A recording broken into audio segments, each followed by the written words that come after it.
Hello and welcome to episode 138 of the Book Wars Pod. I'm Chris. I'm here. One of these days I'm going to remember to pause to let you do a drop there. And Never. No, never. Never. We don't do this all the time. Listen, we're trying. Honestly, better than usual. Correct. We've recorded for like 2 months in a row. We recorded for like 2 months in a row, so. We honestly, That's a big Rana, deal. it's because we don't want to look like just complete slackers to the new host. So thank you for making us self-conscious and making us record. It is my job in life. Judgmental, critical. Who knew it was a skill? I'm the Capricorn here. That's an astrology joke. Ha ha. I don't know why I sounded like a crow, but I'm going to escort myself out. What? As you could hear, we are joined, as always, by Rana and Miranda, and Kristen is here as well.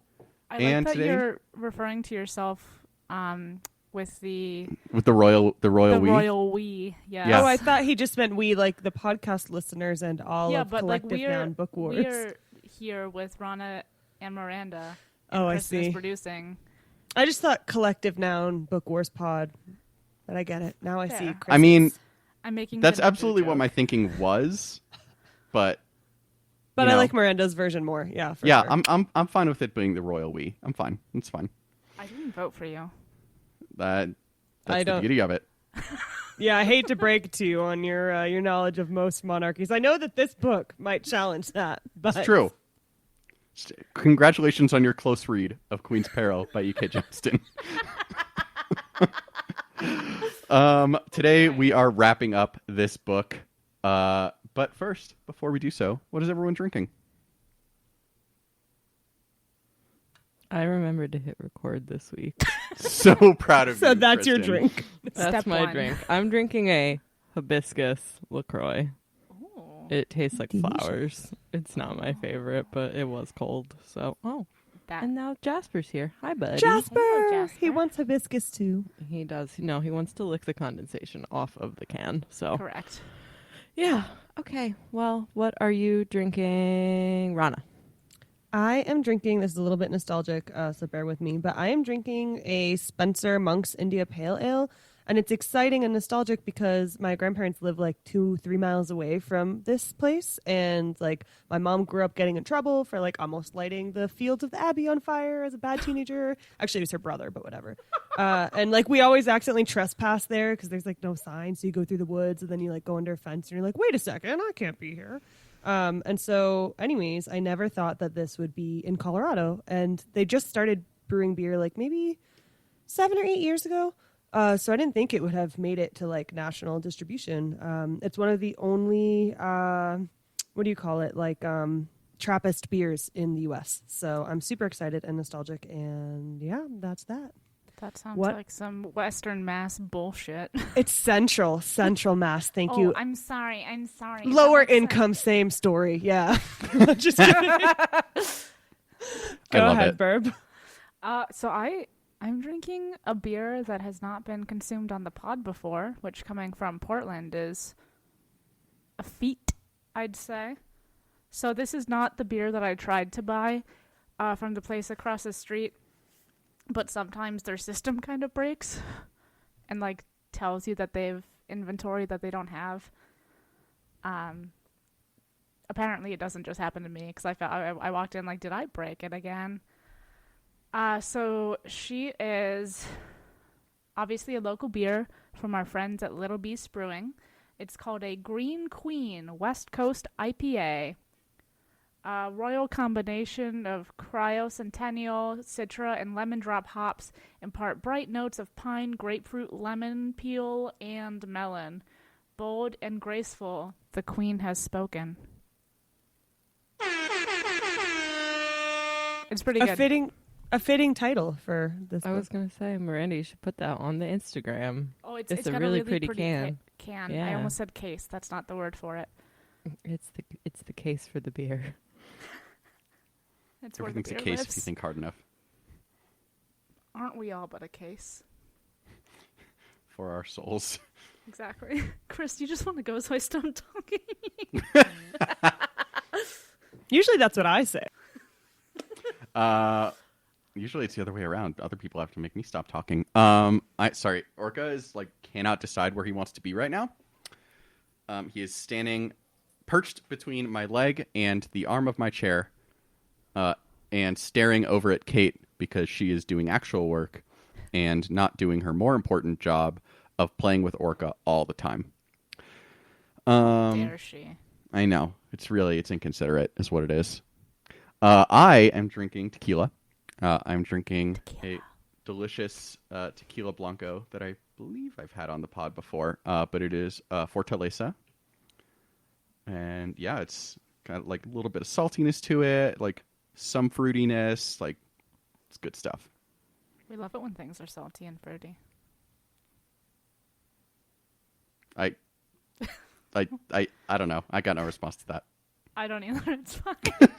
It just I made didn't me know think where I of was the going with ocean. I thought it was a nice coastal summery reference, but I guess not. I mean, it's not that. Maybe I'm just referring.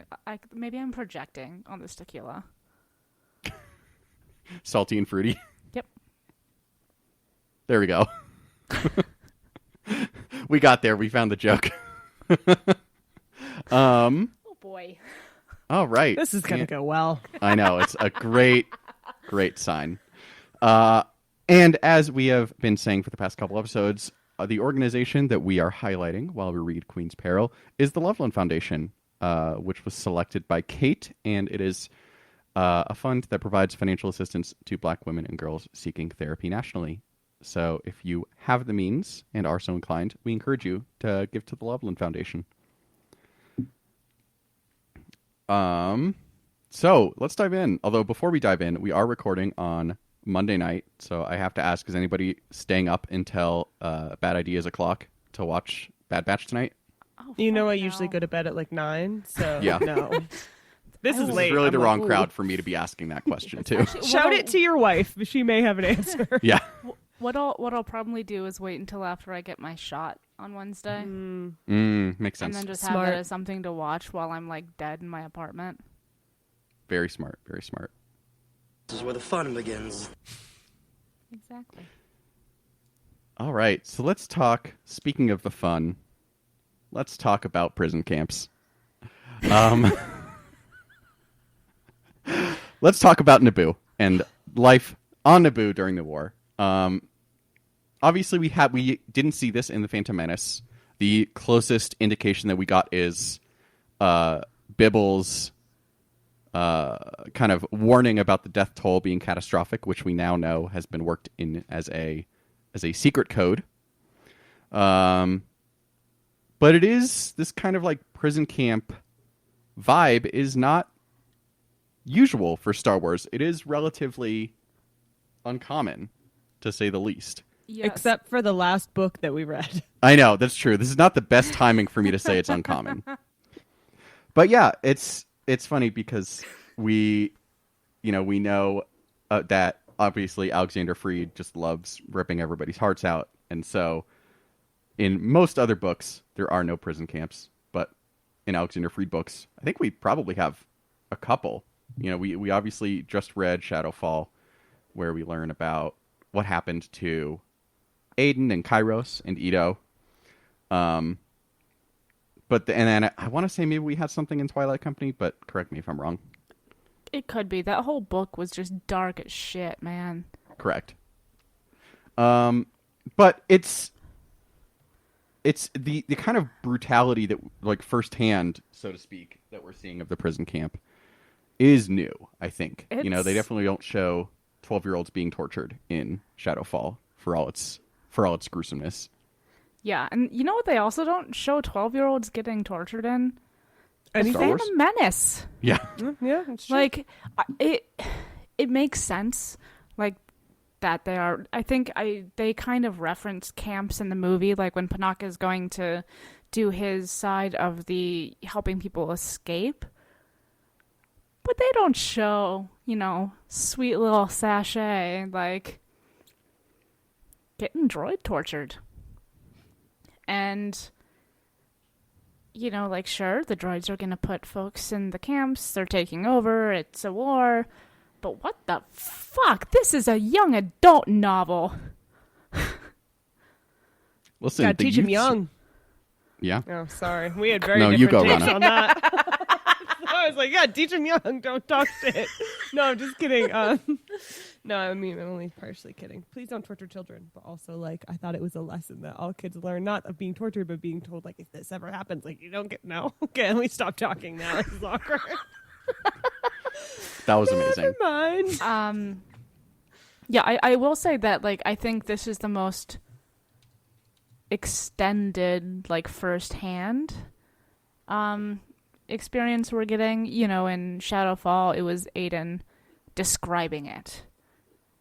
But they're living it in this book, and we see, and luckily, like, everyone in this book is really fucking smart, except for, like, Panaka and the governor, prime minister dude, whatever, Bibble. Babble, Duolingo. Good old C.O. Bibble. Like, everyone's really smart. They figure shit out immediately. They're like, oh yes, we will just weave patterns of this camp and transport it, because that is spying. I found that fascinating, and I really felt like either maybe I should have taken a nap before reading, or like I was a little confused about how the weaving entered into the repetition game. Like, I get that it was supposed to be something that couldn't be replicated, but I was just kind of confused. I was like, wait, I think I'm missing a piece here. Oh, I think my interpretation was that, like, there's something specific about that game that you can, like, recreate in a visual kind of medium. And so that, like, any kid who grew up, in the Naboo society is going to be like, yes, these are my ABCs, or Right. multiplication tables, or whatever the fuck it is, right?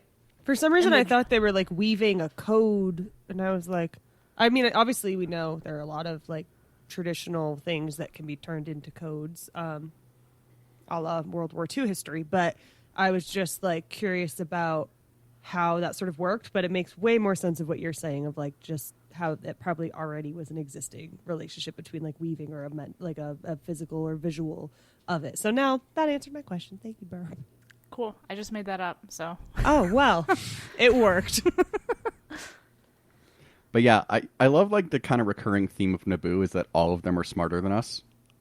Yeah. Like, it's just a planet full of geniuses. Well, I think we touched on this in the first episode we did, and in the first half of the book, it's basically like, yeah, everyone on Naboo is basically a prodigy.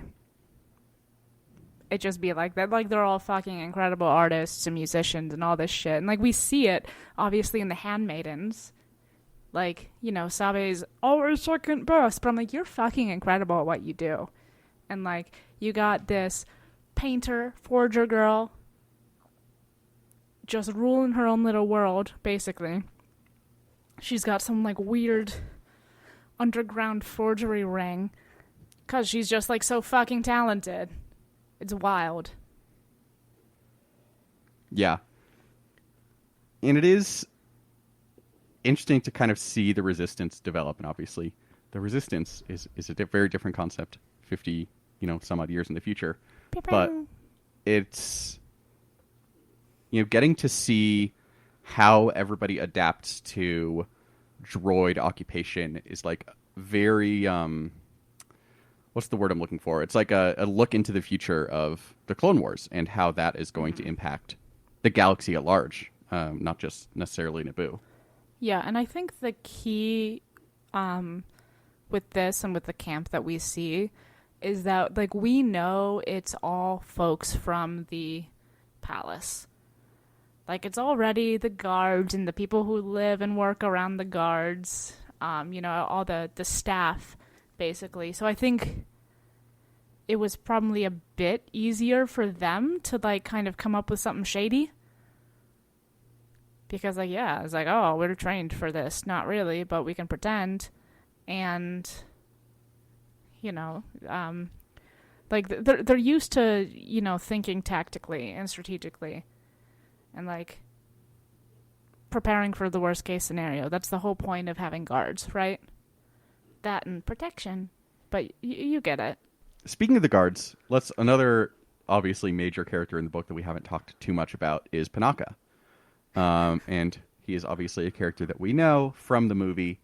And he's an interesting character because on the one hand, he's like kind of a crazy genius because all of his stuff ends up being incredibly necessary. Like, he is very prescient in his concern over Padme's security.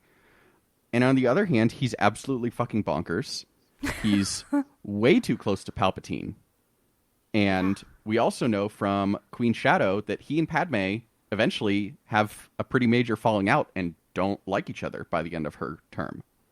So since I didn't read Queen Shadow one day, can you give a refresher on if we ever find out why that is? We do, yeah. So And essentially, it's not just because he was like, I forgot periods are a thing. it was not lingering. That is a thing over that the period happens in thing. this book. I put a blood sensor in the room where a bunch of teenage girls live. What's the worst that could happen?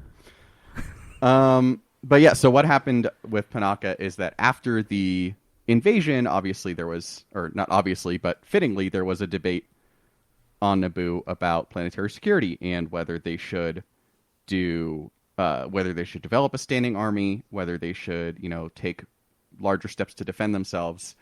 And it kind of evolved into two camps of the pacifists, for lack of a better term, the non-militarists saying, no, they don't want to do things. And Panaka, not necessarily leading, but being a vocal member of the no, we need to militarize crowd.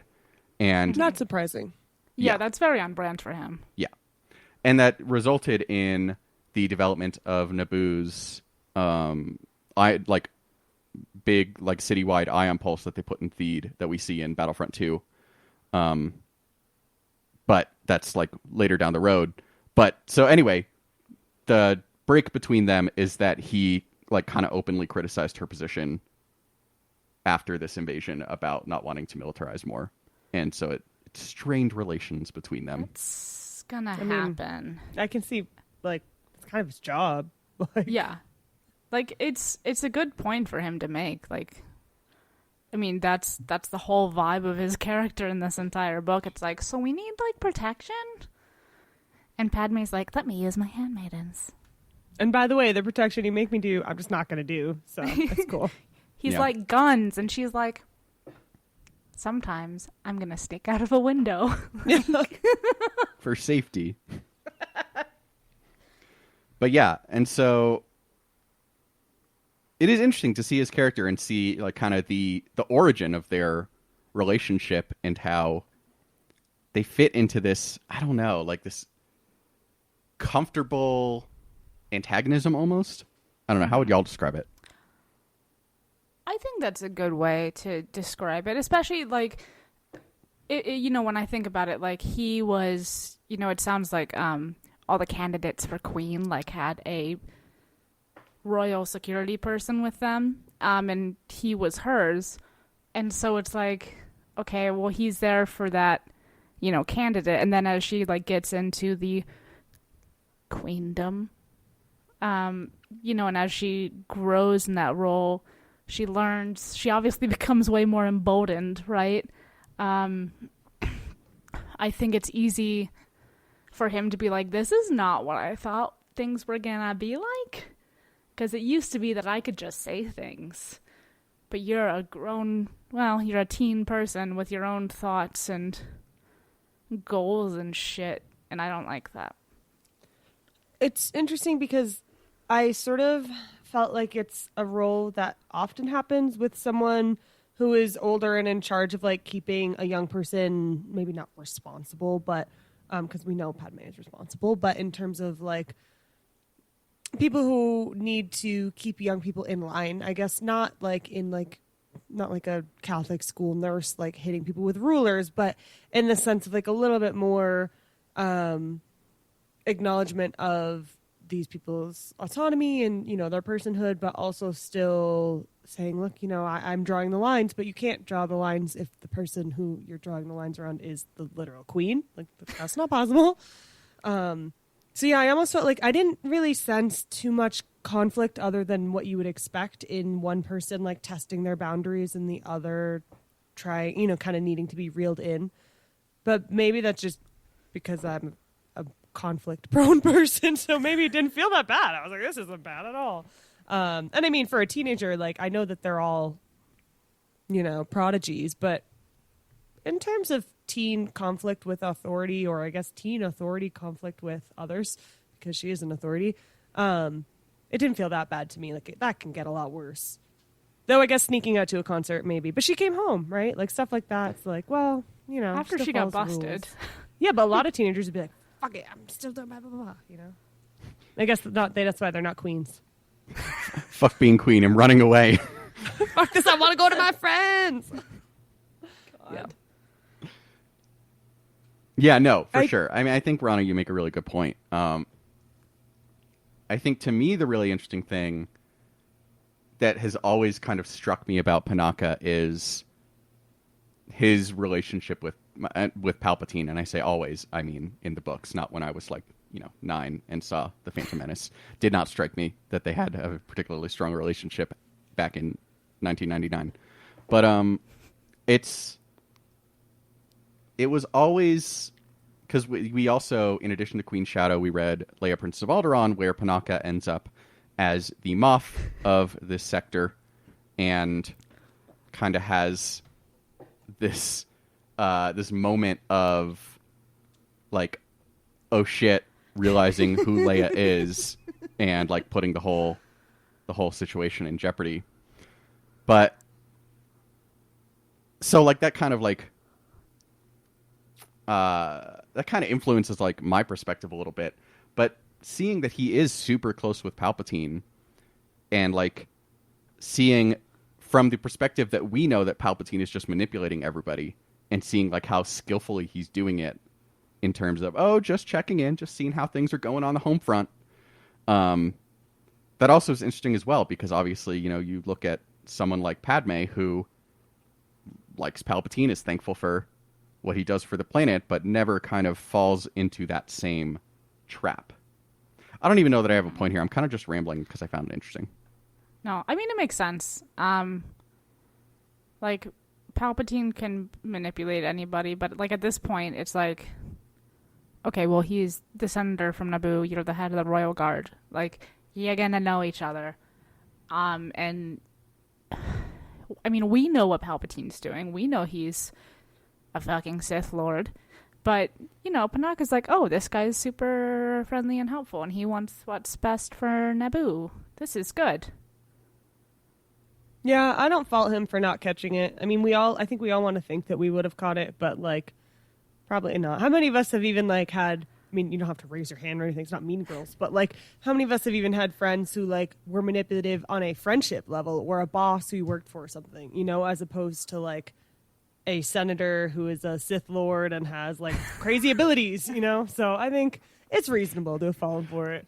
I was going to say, I thought you were going to be like, how many of us have been, unwittingly part of a galactic takeover plot? Like, who among us? You were? It only That's happened, only like, the twice, third thing okay? that's happened with on the podcast. It's fine. I'm many of past you it. I've have- learned. Raise your hand if you've been personally victimized by Yeah. Senator Palpatine. That's where I was Bye, going. Sheev. Thanks. That bitch killed our girl Padme. Padme died because she lost the will to live.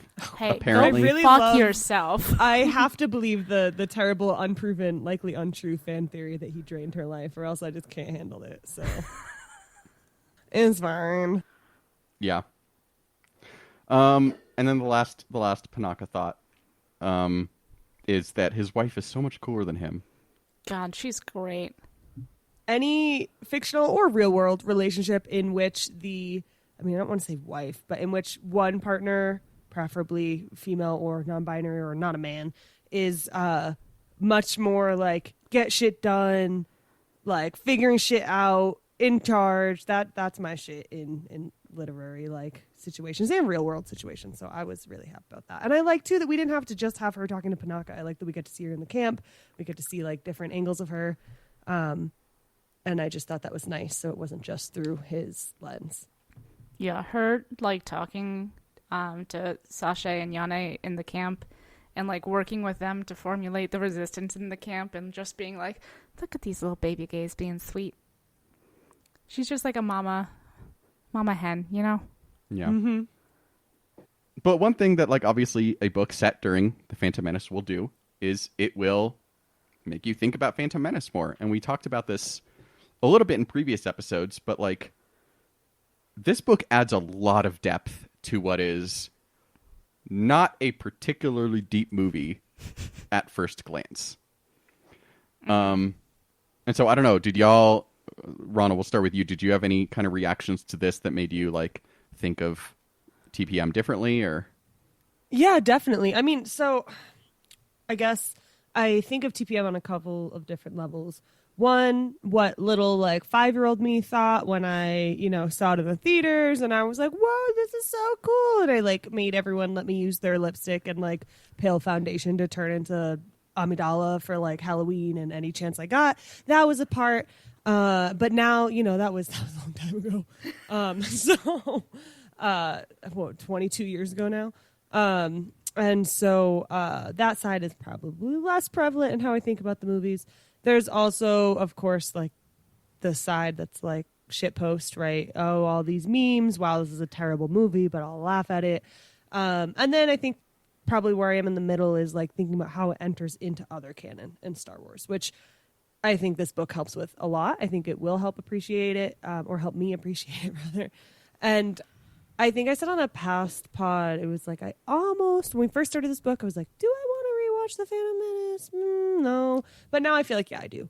And I don't know, I'm not going to report back. Maybe I'll live tweet for Twitter people to unfollow me. But you can do a takeover of the I do pod think account.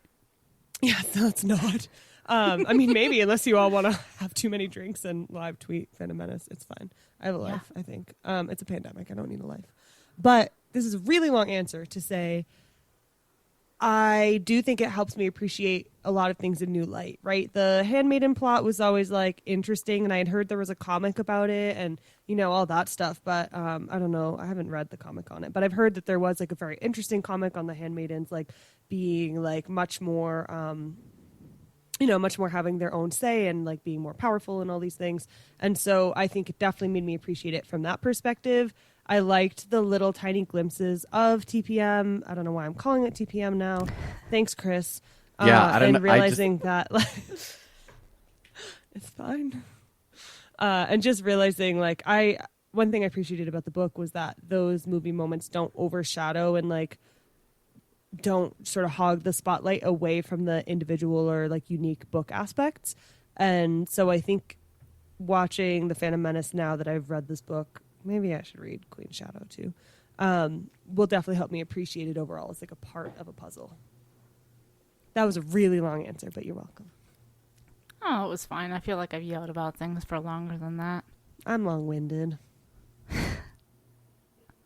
So we're recording this Monday, as Chris said. I watched The Phantom Menace last night. I just like put it on as this is what I have on while I'm cooking, and I'm like paying attention and, chopping my parsley and shit. I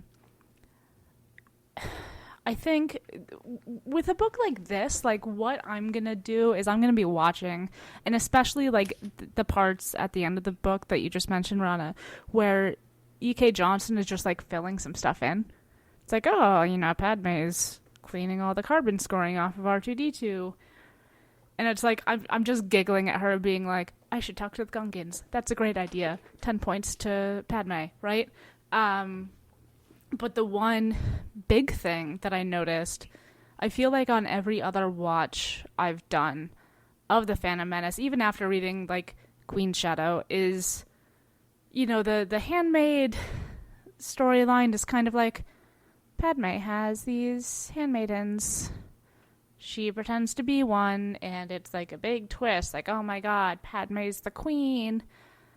It's not this woman dressed up as Amidala, but like there was a scene that I'm thinking about in particular where I never clocked it before. I never paid attention, which proves that the handmaidens are good at their fucking jobs.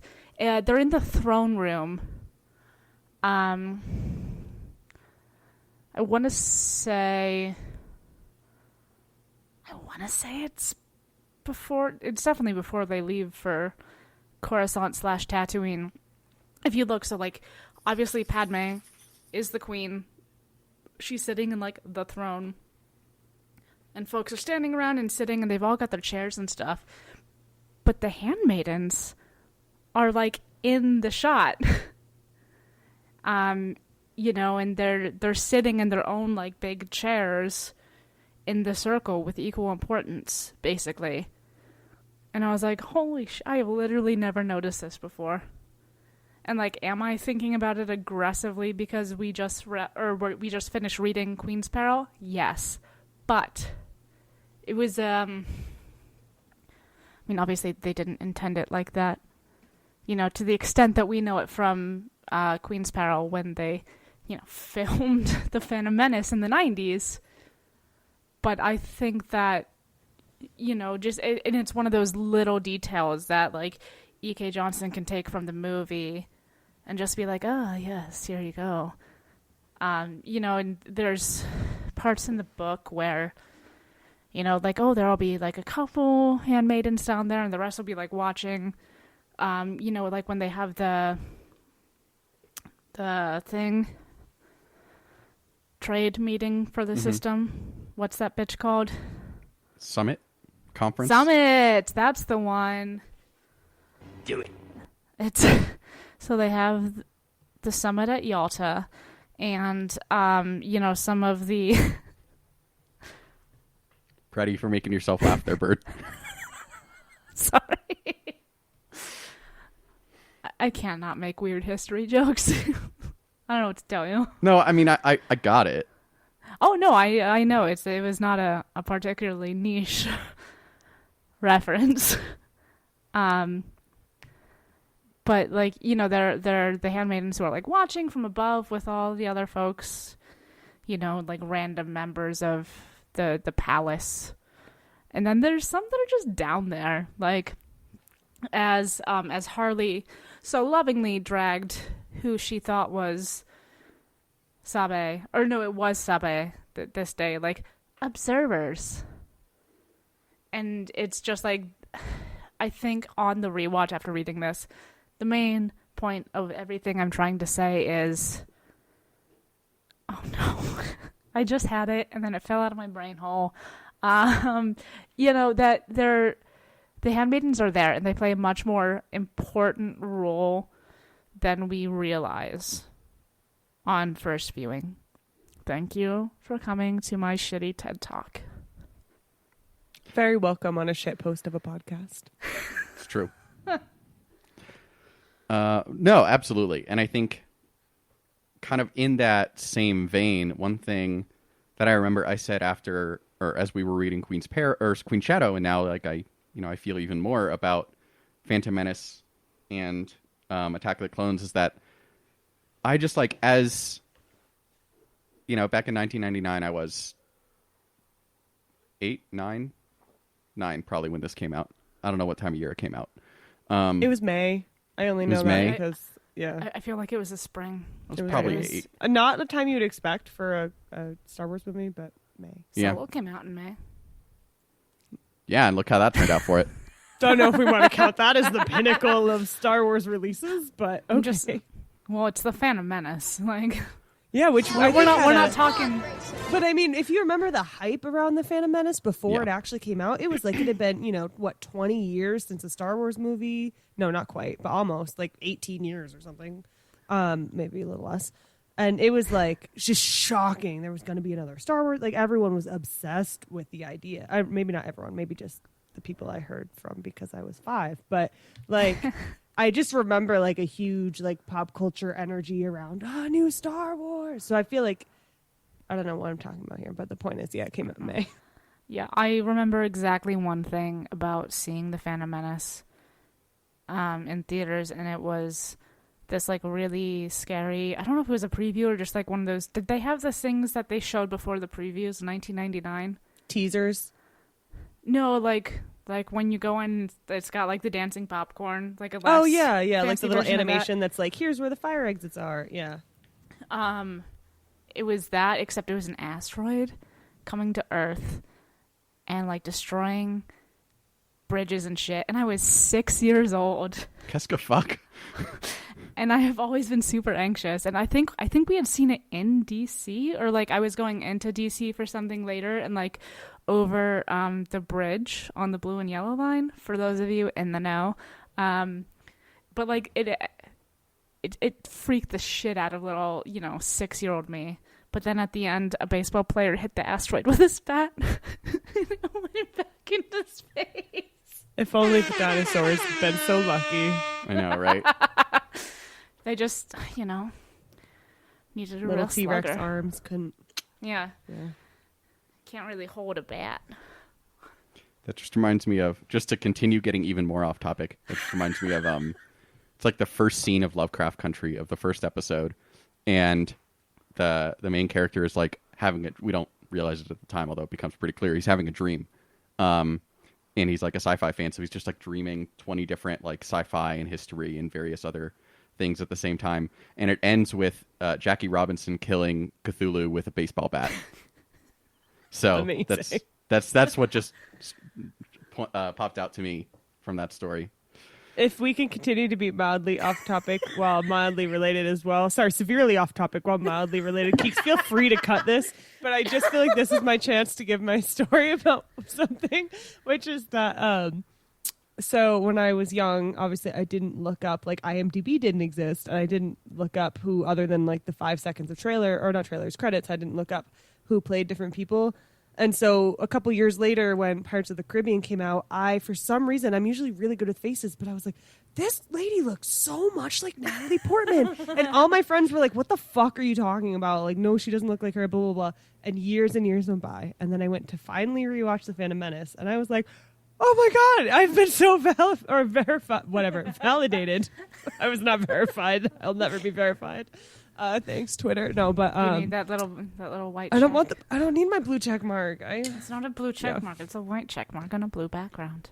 In this essay. Is this your petty hill that That's you're willing to correct. die on, Miranda? You're not wrong. No, I have won't- other I hills won't to die argue on before that. this one. I'm just Sorry, saying Rana, hear it. you were saying. No, it's okay. I was pretty much dead, and she's not wrong. Actually, that's correct. It is a white check mark and a blue badge, but like a blue ribbon from a thing. Anyways, that was my story, and you don't have to include it in the pod, but I wanted people to know. At least you three now know that was my validation moment.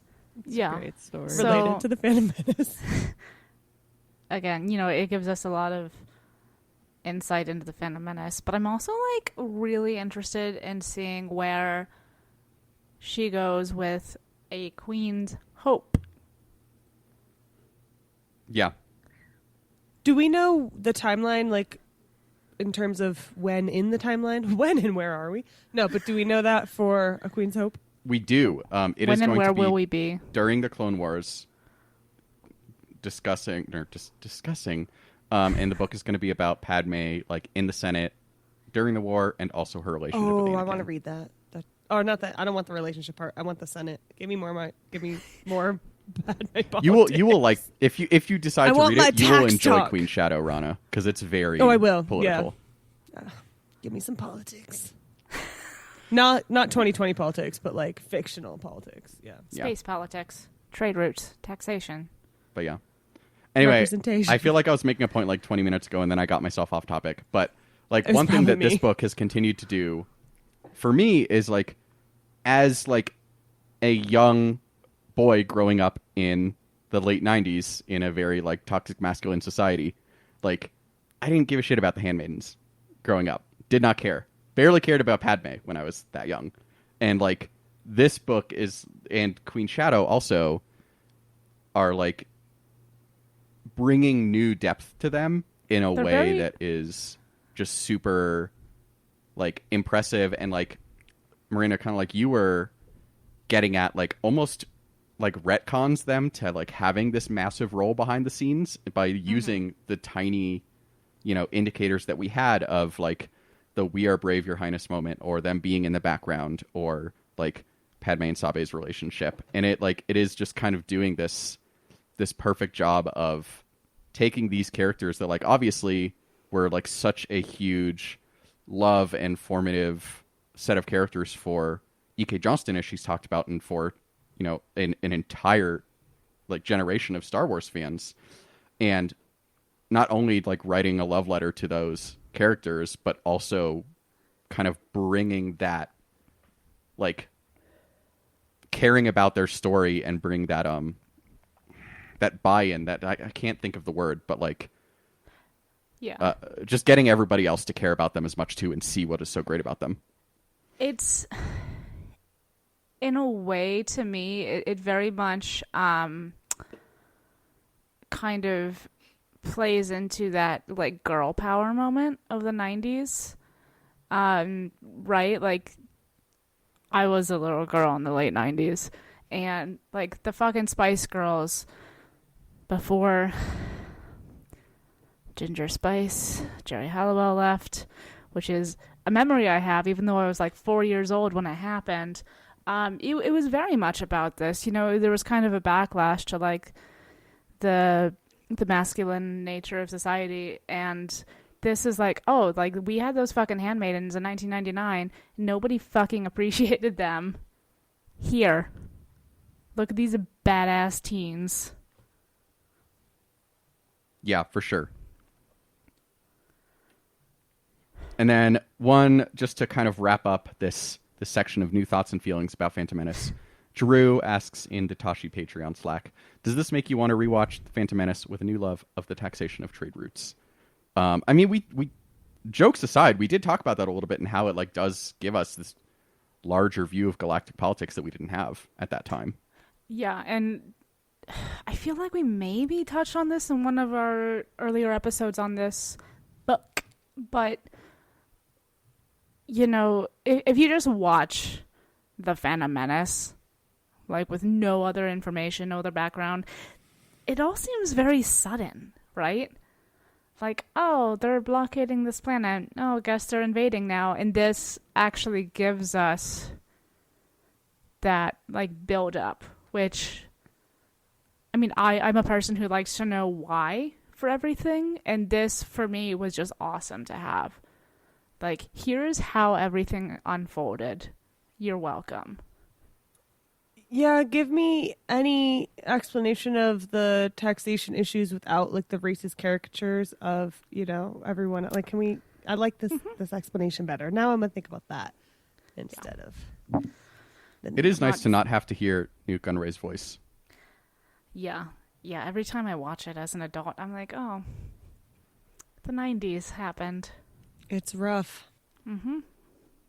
And to be fair, there are probably things in the current movies that people also feel that way about, or like that 10 years from now we'll watch and be like, whoa, that went over my head, like, oh, that's so fucked. So yeah, but yeah, it's pretty explicit in The Phantom Menace. It's aggressively explicit. It's like, it's not good. Yeah, Phantom Menace is not a subtle movie in any way, shape, or form. Yeah, it's a Star Wars movie, but like, even for a Star Wars movie, even for a Star Wars movie, it's very aggressive. Yeah. And so to kind of get back to that question of Queen's Hope, another question from Drew is, what story or aspect of Padme and the Handmaidens would you like to see in the now announced next book in the series? Okay. Would you care to elaborate on that? No. I want the Handmaidens to be in it. If this is going to be about Padme's time in the Senate, we don't see a ton of it. Like, obviously, even though it scared the shit out of me, Attack of the Clones was my movie as a kid. And I used to just, like, watch it. I would, like, rent it on the weekends or make my parents rent it because I was 10. And, like, just kind of watch it over and over. And, like, always get scared by the beginning when the explosion happens. But, like, she still has a double, right? She's still got Dorme in that case, who, takes the death for her by being blown up. And so, like, there's clearly still something there, but it's really unclear. I don't think we get a good look in, you know, other than that, in the Attack of the Clones or in Revenge of the Sith, and this could just because I haven't watched the Clone Wars in a while.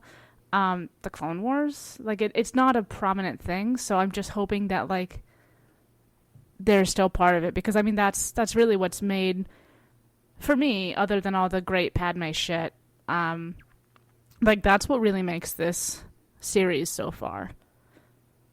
Also, if so, gay. Absolutely. Rana, how about you? I definitely echo the I want to know more about the idea of what happens to the handmaidens after they're no longer, you know, in service of a queen, right? Obviously, there are a lot of other logistics for an intergalactic senate, and I can't imagine they need the same level of, one, they can't have the same level of, you know, building the system around them, and two, I don't imagine they even have the same system. Two, maybe this is answered in Queen Shadow, but I was really curious the whole time of, like, when did they get another one? Like, or is that just because there was a new casted person in that movie? Like, I was just very curious about that. Otherwise, I think seeing more of the behind the scenes, which I think we get a little bit of in some of the Clone Wars series, but I want to see more of, like, Padme's, you know, intelligence, more of her as a character, and more of her building, you know, the first steps of the rebellion. I really like those little moments, and I definitely want to see more of them. Show. Absolutely. Can Rana, I... next time we have a dog play date, I'm bringing you Queen Shadow. Yes, please. Thank you. Can I build on that and then go back to another point that I forgot Please. I was going to make earlier? Padme is so fucking smart. And that's another thing that I kind of noticed on my Phantom Menace rewatch, is that, you know, Palpatine's still like, she is young and naive. And Padme's like, I got this. So that was fun. I also want to see her be smart, because she is. For me, I'm absolutely excited for everything that y'all said, and Rana in particular for what you said about kind of like the groundwork for the rebellion, and I hope we get more of. Fucking homophobic. Everything you Admit said was my greatness. perfect, It's Burb. fine. I hope we see a lot of her working with Mon Mothma and Bail in this. Yes, please. Mom Mothma. The star piece herself. I'll leave. But I'm really interested to see E.K. Johnston write Amidala, because one of my biggest issues with the prequels growing up is that it is very difficult to suspend disbelief that Padme and Anakin would be together as written on screen. Uh-huh. Well, I mean, the only thing that makes me feel that way is the fact that we have all known smart, like, young women who got with people and like, what? Like, Yeah, what are that you is doing? Ugh. I knew a girl in high school who, like, for a second we all thought was going to go to one of the local colleges instead of Cal Tech, where she actually ended up going because, like, her boyfriend at the time was going to go to one of the local colleges. It's a big move. He's a nice guy, It but is. like... It is unfortunate how actually somewhat true to life that trope of their relationship is. But I also know that, like, E.K. Johnston has talked, you know, before the book got announced, about how, like, she loves Padme, you know, she, like, lives and breathes the handmaidens. She does not like their relationship on screen. And, Yeah, it's like, problematic. It is, I would hope yeah, not. For her. it's extremely problematic and extremely toxic. And I'm interested to see her write it, because I will be very interested to see her take on how she reconciles, you know, the fact that it's canon and she can't, you know, just, like, get rid of it, but also what we, like, you know, as we've talked about this whole series of episodes, she's really good at kind of building around what we see on screen, even when she's not given that much to work with. I felt like there were some hints of that early on, not about Anakin, thankfully, please no, but about these ideas of like little moments when Padme is happy to get to like let her guard down and get to laugh about things. And I almost felt like maybe that was what we were supposed to see, was like emotional openness and vulnerability as something that she like maybe doesn't know how to handle. And then it forces her to like view it in a different way. I don't know. We'll get it in the next book. But I felt like hopefully, well, I don't know. But I just felt like to respond, however words work, to respond to what you just said, that like, there were little moments in the book where I found myself thinking like, oh, maybe this is what happened. It's almost like trying to, calculate why a car crashed, but it is what it is. So Amazing. sorry, that was gruesome. I apologize. I mean, that's fine. My brain is wired such that you said car crash, and I just like started thinking of them like riding the shit ass like chariot together after being like, I truly deeply love you. So Oh god, also yeah, gruesome. The script is also a car crash. It's not ideal. It's not the Sounds best. great. It does make me worry for the women in George Lucas's life anytime he tries to write romance. I'm just like, Yeah. okay, it's fine. Yeah, It's it's very much just why and how are the two questions I have. Again, it's art imitating life, so. I mean, Yeah, but that's his current wife is like super badass. I mean, I know his first one also was part of why Star Wars was a success, but like his current wife is like badass, brilliant. Or did they get divorced? I don't remember. But she was like super, super cool at everything I ever read about her. And then I wondered like, how does that work? But whatever, it's cool. I mean, listen, speaking as a man, the smartest thing we can do is marry up. So It explains you and Kate. Thank you, Kate. Anyway, I had a transition and it was gone. Rana, I'm sorry. Were you finishing something up? Oh no, I was just talking shit. You're good. Perfect. We have another few questions from the listeners, and as always, y'all can send us questions about any of the books we read on Twitter. I guess you could do it on Instagram, although I'm not really sure why you would. Or on the Tasha Station Patreon Slack. But Drew, who is really getting a lot of airtime this episode, asked, were you happy with this being a prequel, or would you have preferred a direct continuation of Queen's Shadow? And I actually want to throw that to you first, Rana, but I want to reframe it since you didn't read Queen's Shadow. If you were told that you were getting a book about Padme, what period of her life would you want it to be? I'd be open to most of them. I wanted to know how she got into the role that she was in at such an age.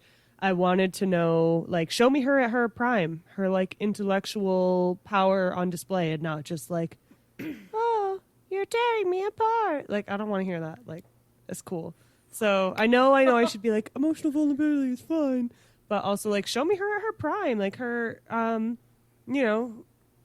doing cool shit. Breaking the system or building the system, whatever it is. Like, that's what I would want to read about.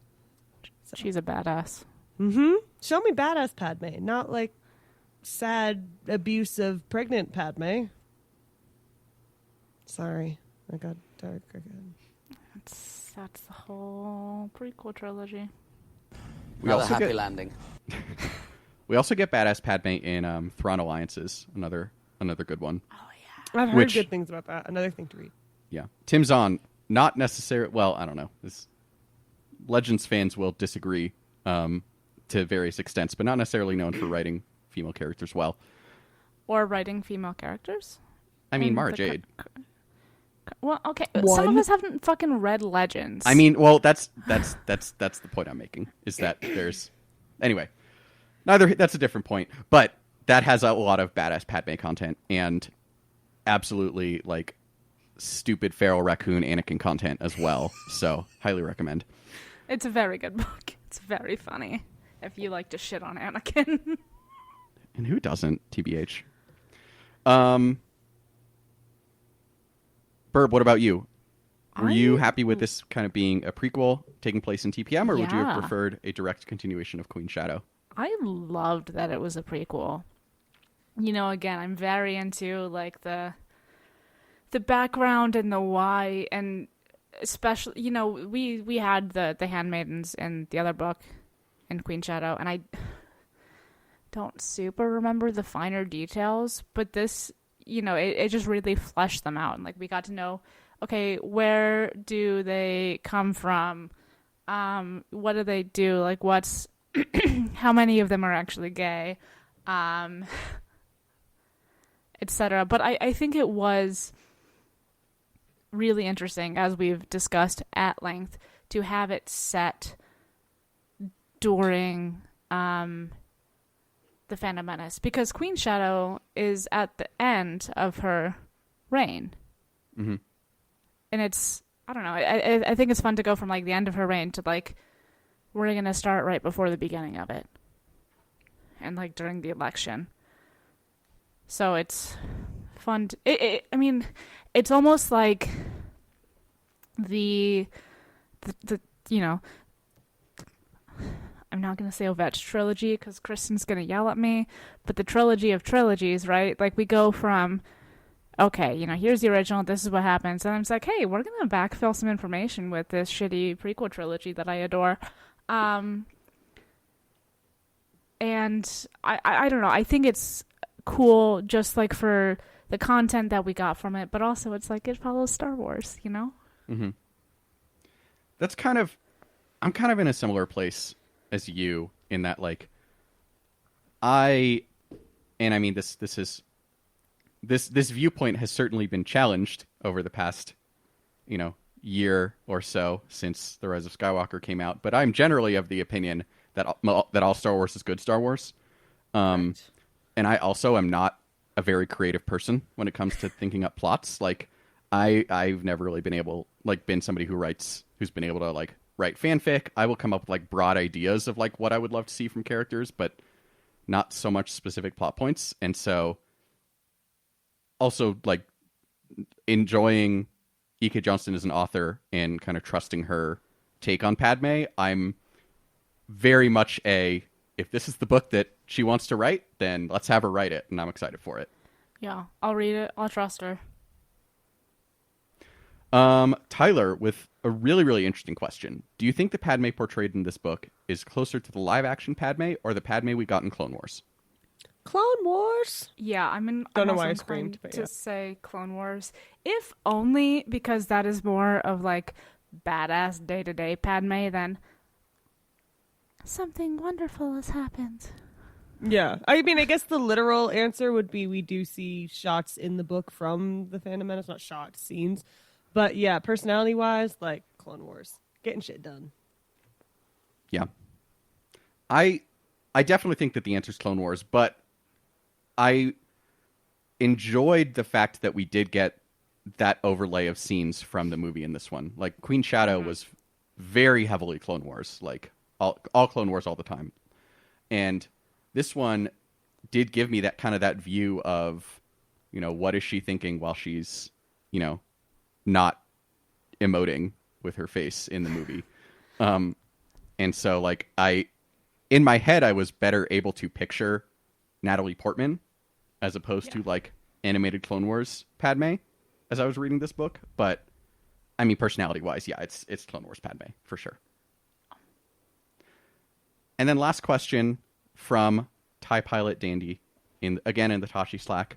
With these books providing such great insights, what do you think the biggest strengths of the Handmaiden system are versus traditional guards and security to protect and service a monarch? It's the one thing that Star Wars does not do. It's subtlety.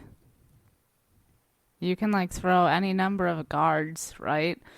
But when we've been talking this whole time, not so much today, but over the course of the last 2 episodes, like, these teenage girls are fucking smart, and like they've got a plan for everything. And like, yes, Panaka did kind of go into it with like, oh, like it would be good for her to learn from you, things about whatever, right? Like whatever the person's thing is.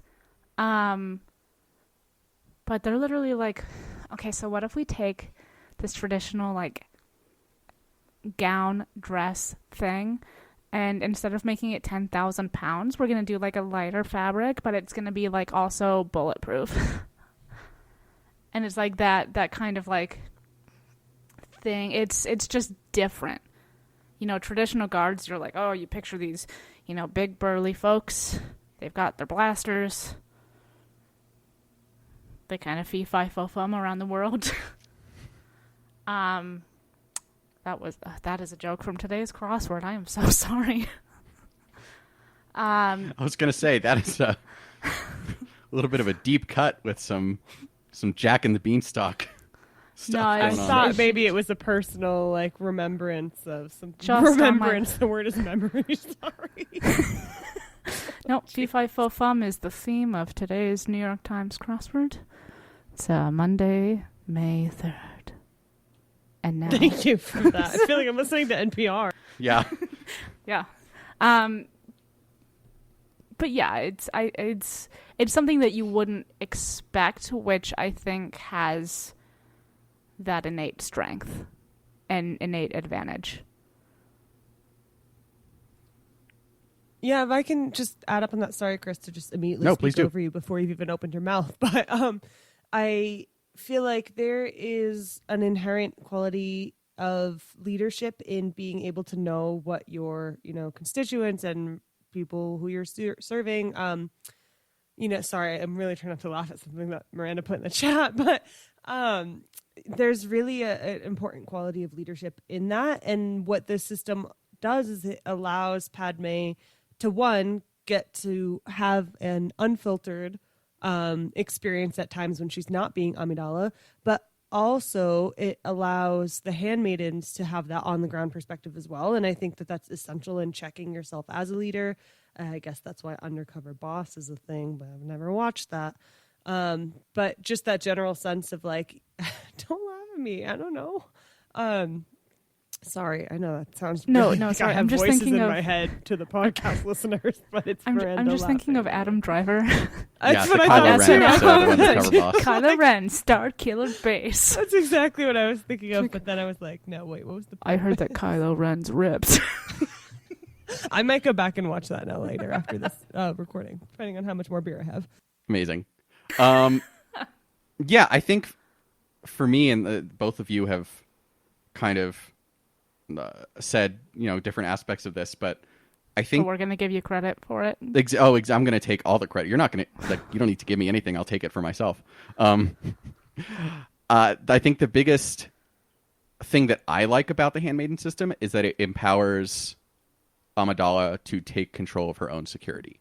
And I think that, and this mileage may vary IRL, but I think trusting her to know what she can and can't do, and to know what is and isn't dangerous, and when she should and should not listen to Panaka, is, in addition to just being practically a good idea, I think it's very important to see that in a monarch, and as Star Wars fans who are not in universe, to see that in Padme. Mm-hmm. And to see that in a monarch as well is that's just how people learn. And she is literally a teenager in this.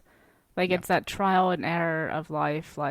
Find out what doesn't fucking work. Find out what's gonna get you in deep shit. Maybe don't do that in the future. Or at least think more about it before you kind of barrel into it like a certain somebody's husband would do. That's an Anakin joke. Okay, yeah, she's got it. At first I thought you meant someone that we knew in real life, and I was like, Yeah, fuck Chris. right, I was like, the only one, I guess it could be Well a known. reference to Quinn, but that seems unfair. Okay, yeah, that makes more sense. Anakin.